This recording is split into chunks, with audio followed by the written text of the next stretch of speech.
Alors, Be'ezrat Hashem Idbarach, bonjour à tous, Shalom Ubracha. On va maintenant faire la parashat Ekev, message extraordinaire pour la fin des temps. Et Momash, il est dans le Remez, c'est Moshe Rabbeinu qui parle. On sait que le 5e livre, c'est Moshe Rabbeinu Beruach HaKodesh qui écrit le livre de Devarim, alors que Bereshit Shemot, Vaikra Bamidbar, c'est Akadosh Baruch Hu qui lui dicte et lui il écrit. Et là, il nous dit Moshe Rabbeinu, premier pasuk de la parasha. ויעקב תשמעון את המשפטים האלה ושמרתם ועשיתם אותם ושמר אדוני אלוהיך לך את הברית ואת החסד אשר נשבע לאבותיך. Maintenant, il faut savoir, c'est quoi ce tzibou, c'est quoi cet ordre qui nous donne Moshe Rabbeinu, c'est quoi cette mitzvah de Ekev, de quoi en fait en plus Ekev c'est la Gematria Elohim. C'est quoi le remez? C'est quoi l'allusion ici dans ce commandement d'écouter Tishme'un? Et ensuite, quel rapport avec Mishpatim, Ha'ele ushmartem va'asitem otam? Alors si c'est tous les Mishpatim, tous les mitzvot, c'est quoi ce Ekev? Bon, on sait que, comme Rashi ramène, c'est les mitzvot que l'homme il piétine par ses talons. Ekev, c'est talons. Donc il piétine, ça c'est ce qui ramène Rashi. Mais là, on va voir le Harizal. Le Harizal, Be'ezrat Hashem, il nous dit, dans le Etz Chaim, dans le Sha'ar Tet, dans le 3e chapitre, il nous dit de Tselem Shera'a Nebuchadnezzar. On sait que Nebuchadnezzar, il a vu un Tselem et que Daniel, il lui a traduit. Il lui a traduit ce qu'il a vu parce qu'il ne comprenait pas. Et dans ce Tselem, il a vu que la galoute de Am Israël, de Bavel, de Madaï et de Edom. Il a vu tous les galouyot, ça s'appelle les Arba galouyot, les 4 galouyot que Am Israël vont passer à travers l'histoire. Il les a vus dans ce Tselem, dans cette forme, dans cette figure, Nebuchadnezzar. Et dans la tête de cette figure, de ce Tselem, c'était contre l'exil de Bavel, 70 ans. Et c'est à la fin qu'on a eu la fête de Purim, avec toute l'histoire de Achashverosh. Et juste après, ils sont revenus en Eretz Israël, ils ont construit le 2e Beth Amikdash, c'est Bavel. Et c'est pour ça qu'il lui dit, Daniel, qui vient lui traduire tout ce qu'il a vu, il lui dit comme ça, dans le Passouk, dans le livre de Daniel, dans le 2e chapitre, dans le Passouk 38, Antu Reshahi Dehi Didahava. Alors toi, tu es la tête en 2 mots, tu es la tête, Didahava de l'or. Dahava, c'est l'or en araméen. Ça veut dire que quoi? Ça veut dire que lui, c'est Bavel. La tête, c'est Bavel. Ensuite, il y a Paras, Madaï, Ve'avan, etc. Et ça, c'est le corps, c'est le corps de ce Tselem, de cette figure, de cette statue. Et maintenant, qu'est-ce qu'il nous reste? Il nous reste les pieds, les Akabaim. Et qu'est-ce qu'il lui dit Daniel? C'est qu'il est Akabaim, les Akabaim du même mot Ekev, les 2 Ekev, ça s'appelle en pluriel Akabaim, les 2 c'est quoi? Les 2 talons du Tselem. Il lui dit c'est Edom, Edom qui est la dernière galoute, la dernière exil.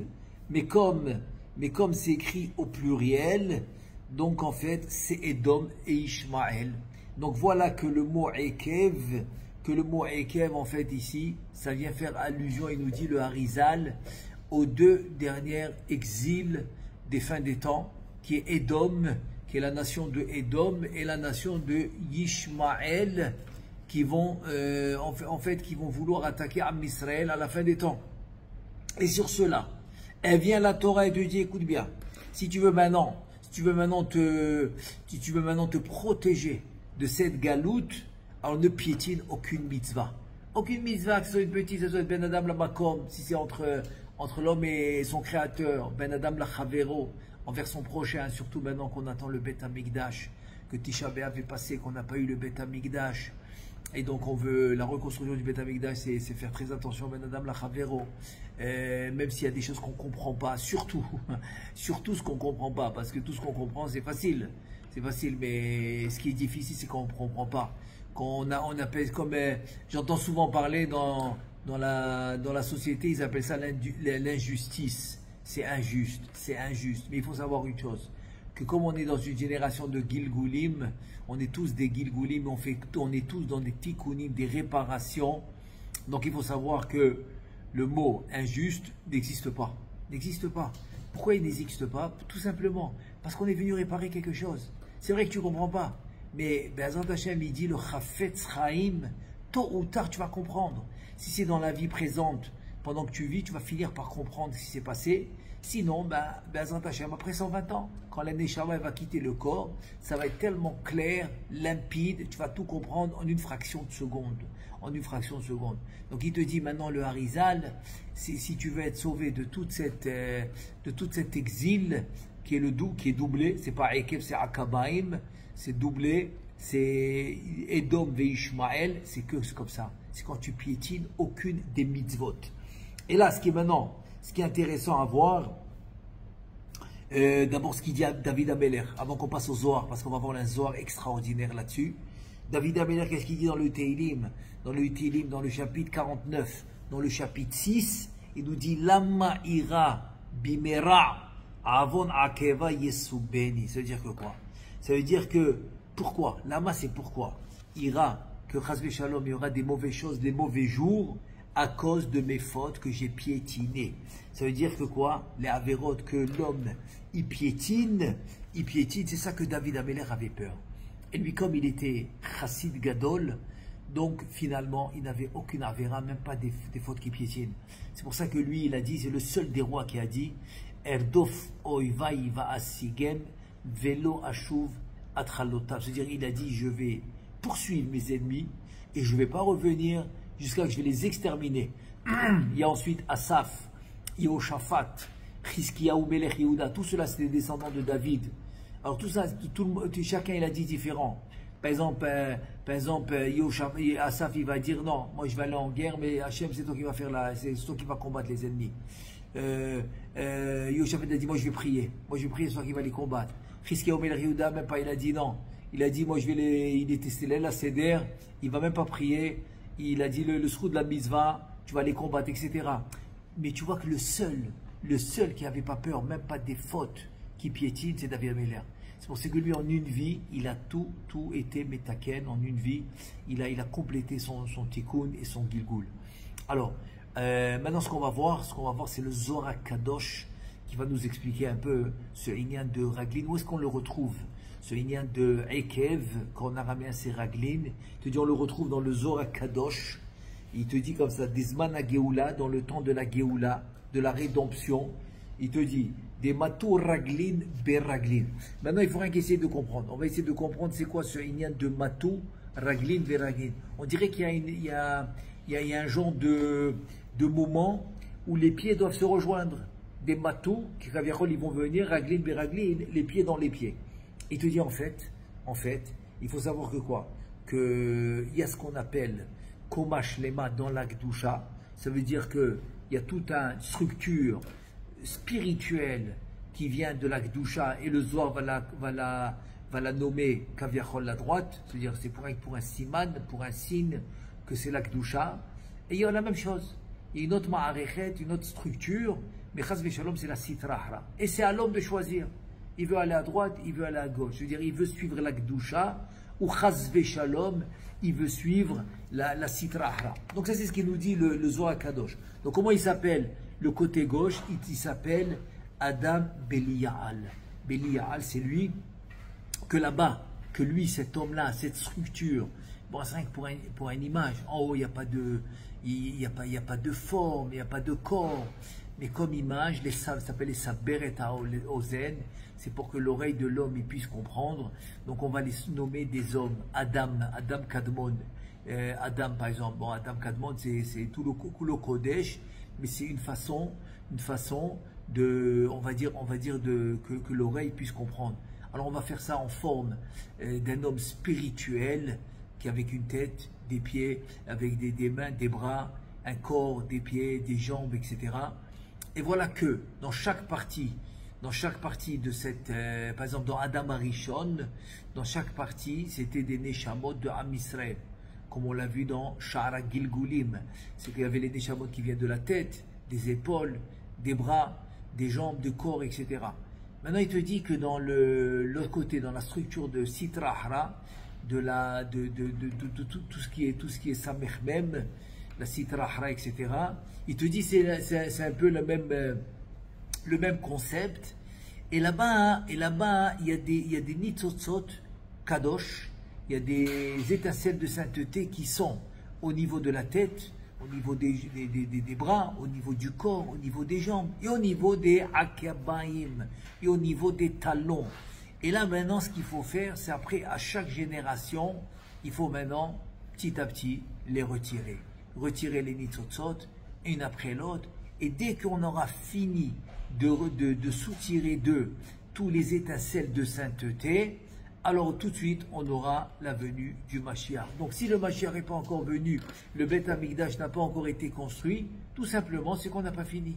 Tout simplement. Il faut continuer jusqu'à qu'on finisse on va dire, de leur retirer tous ces étincelles de sainteté qui ont été capturées par eux, ou par les fautes, ou d'abord par la faute de Adam Arishon au départ, et ou par les fautes de tout Am Israël au courant de toutes les générations, mais évidemment qu'il y a un temps fixe que ça s'arrête, c'est les 6000 ans. Et maintenant on est à la fin. Donc maintenant, il te dit que la fin c'est quoi? C'est Raglin, c'est les Akabaim. C'est-à-dire que maintenant, de cette structure, de la Sitra Ahra, on est arrivé à la fin. Et à la fin, c'est les talons. C'est les talons. Ekev, Akabaim, c'est les talons.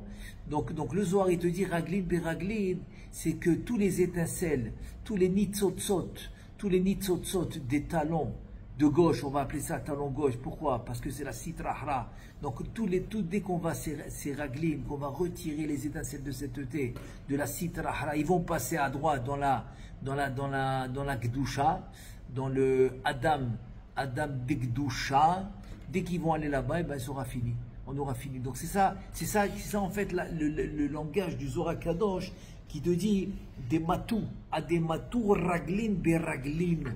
Se dire un pied dans l'autre, se dire un eikev dans l'autre. C'est-à-dire que tu vas prendre les étincelles de sainteté de la gauche qui est la Sitra Ahra et que tu vas les amener à droite dans la partie de Kadosh, dans la Sitra Dikdusha, dans la partie Kadosh. Et donc tout de droite va être tout Kadosh et le gauche va être tout Sitra Ahra et là ça va s'annuler. Et c'est ça que le Zohar il dit. Adematou raglin beraglin. Et là il te dit que les dernières nitzotzot qui nous restent maintenant dans les talons, c'est qui? C'est Edom Vishmael. Et là il te dit, viens maintenant tu vas comprendre la Gemara. On va comprendre la Gemara maintenant dans Sota. La Gemara dans Sota, dans la page même tête, Amoudbet, elle nous dit, à la fin de la galoute, qu'est-ce qui va se passer? Ikvot Meshira. D'accord? Ikveta de Meshira. Ikvot Meshira, Ikveta de Meshira, c'est le même mot. Ça vient du mot Ekev, les talons. Et pourquoi ça s'appelle les talons? Ikveta de Meshira. Il te dit pourquoi? Parce que maintenant, on est en plein dans le sujet. On est en train de finir les étincelles de sainteté dans les talons de gauche, dans la Sitra Ahra pour les faire passer à droite, qui est dans la Sitra Dikdusha. Et c'est pour ça que ça va s'appeler Ikveta de Meshira. Et c'est pour ça que Ben Am Israël, dans cette galoute, il doit faire attention aux mitzvot. C'est pour ça qu'on n'a plus le choix maintenant. On n'a plus le choix de faire attention aux mitzvot. Ben Adam la Makom, l'homme envers son créateur et aussi envers son prochain. Parce que tout a une importance incroyable qui va nous aider à finir ces étincelles de sainteté qui nous restent dans les akabain, dans les ekev de gauche, qui est la Sitra Ahra pour les faire passer à droite dans la Sitra Dikdusha. Et donc, si Am Israël, Chaz Shalom, ils font pas leur travail, alors c'est ça qui retarde la Géoula. C'est ça qui retarde la Géoula, et c'est pour ça qu'on doit le faire. Et c'est ça maintenant, sur ça on doit travailler. Surtout maintenant, ces petites mitzvot qui nous viennent à la main, jour après jour. Si quelqu'un maintenant a besoin d'aide, si maintenant, je sais pas moi, même un enfant à la maison, et même si on est un peu stressé, qu'on a passé une mauvaise journée, quand il vient maintenant nous voir, au lieu de lui crier, il faut savoir que c'est une mitzvah. C'est une mitzvah, c'est un picadon, c'est un gage que Hachem il t'a donné à élever. Donc maintenant tu as une isdamnout, c'est une mitzvah que tu as dans la main, que ce soit l'homme envers son épouse, l'épouse envers son mari, ce soit les parents envers leurs enfants, les enfants entre eux, ce soit entre amis, entre frères, entre sœurs, entre parents, entre grands-parents, en arrière-petits-enfants, tout ça, toutes ces relations-là, entre voisins, toutes les relations quotidiennes dans le travail, dans les salles d'études, toutes ces relations quotidiennes, il faut savoir qu'il y a des mitzvot qui se présentent à nous à chaque seconde. Et là, je verrai qu'avant de continuer avant de continuer, on va voir des remazim, des illusions dans les psukim, avec David Ameler, avec Avraham Avinu, avec Yitzhak Avinu, avec Yaakov Avinu, avec Shlomo Ameler aussi. On va voir des remazim dans les psukim sur ça, sur les ekev, sur les étincelles de sainteté qui nous restent à finir. Je vais juste amener le machal. Moi, je crois qu'il est extraordinaire. Et c'est possible que je l'ai déjà raconté, mais il est important, il faut se rappeler de ce machal extraordinaire de Rabbi Yitzhak Alfieh. C'est le conseil israélien, il a écrit un contraste et là il amène un machal extraordinaire. Il dit si maintenant un homme il se dit attends, viens on fait un compte rendu de l'histoire. On a eu Adam Arishon, après on a eu Noach Hatzadeh qui a sauvé le monde, on a eu Avraham, Yitzhak, Yaakov, on a eu les 12 tribus, ensuite on a eu Moshe Rabbeinu, Aaron Cohen, Myriam, ensuite on a eu tout le Dora Midbar, Yoshua Binoun, on est rentré en Eretz Israël, on a eu tous les Shoftim, tous les Nevi'im, tous les Melachim, ensuite on a eu tous les Zugot, les Tanaïm, Amoraïm, ensuite on a eu les Zvoraïm, on a eu les Géonim, les Rishonim, Acharonim. On arrive aujourd'hui, on fait comme si l'on ouvre les mains, Poter et Yadecha. Qu'est-ce qu'on peut faire de plus, nous? Qu'est-ce qu'on peut faire de plus maintenant pour amener le Mashiach? C'est la grande question qu'il pose, et je crois que c'est une question que tout le monde doit se poser, parce que c'est une question extraordinaire. Alors, en deux mots, qu'est-ce qu'on rajoute de plus, nous, qui va faire venir le Mashiach? Et la réponse, elle est encore plus extraordinaire. Il dit comme ça, il dit Machal. Le Machal, si vous vous rappelez, moi je me rappelle aussi quand on était jeune, qu'on allait au chouk, par exemple au Maroc, alors il y avait les deux plateaux dans la balance, et là voilà, il mettait le vendeur, il mettait son poids, 1 kg, 2 kg, 3 kg, ce que tu voulais, il mettait d'un côté le kilo, le poids, et de l'autre côté, il mettait le produit, si tu veux des légumes, des fruits, et les kilos que tu demandais, et comme ça la balance, petit à petit, elle se met en ligne droite, et là tu vois que c'est bon, tu es arrivé à ta mesure, tu prends ta marchandise, et tu le payes, et c'est fini. Il te dit, c'est exactement ce qui se passe maintenant, il te dit, c'est une balance. Ça veut dire que quoi? Ça veut dire que d'un côté, on a le poids, de l'autre côté, maintenant, on doit faire descendre la balance au niveau du poids. Alors, on va dire que le poids, il est lourd. Alors, dès qu'on met maintenant de l'autre côté de la balance, on met maintenant le produit. Alors, au début, si par exemple, je sais pas moi, tu as commandé, je sais pas moi, 20 kg de farine, donc tu as mis 20 kg d'un côté de la balance, de l'autre côté, tu mets un sac pour remplir la farine, et les cuillères, au départ, ils sont grosses. Donc tu remplis des grandes cuillères, tu remplis une grande cuillère, une grande cuillère, une grande cuillère. Et à la fin, quand tu arrives à 19 kilos et quelques, et tu es presque au 20, alors maintenant les cuillères, tu ne les remplis plus aussi grand que tu les remplissais au début. Tu mets un petit peu, tu mets des poussières, tu mets un petit peu, jusqu'à que tu arrives au niveau du poids. Tu dis ça c'est le machal. Tu dis le nimshal c'est quoi? C'est que les grosses cuillères qu'ils ont rempli la balance, c'est les générations précédentes. C'est ce qu'on a vu. C'est Adam Arishon, c'est Noach, c'est Avraham, Yitzhak, Yaakov, Moshe Rabbeinu, Dora Midbar, Yoshua, les Melachim, etc. Les Nevi'im, tout ça, toutes les grandes générations. C'est eux, ils ont fait les grosses cuillères. Nous, maintenant, on arrive. Qu'est-ce qu'il nous reste à faire? Les petites cuillères. Encore 2 grammes, encore 3 grammes, encore 1 gramme, encore un demi-gramme, pour finalement amener le poids au même niveau amener la balance au même niveau que le poids. Donc on voit maintenant, c'est ce qu'il nous reste à faire. Et ça la Torah, c'est pour ça qu'elle te dit, Vaya Ekev. Ekev, c'est le Gematria Elohim. Elohim, c'est la Sitra Ahra. Alors c'est ça que ça représente. Tout ce qu'il y a dans la Sitra Ahra, refait-la sortir. Fais-la sortir comment? La Mishpatim Ha'ele, Ushmartem Va'asitem Otam, Veshamar Adonai Elohecha Lecha et Berit Vetachesed Asher Nishba La'avotecha. Et c'est là que Akadosh Baruch Hu, maintenant, il va te garder le serment qu'il a fait à tes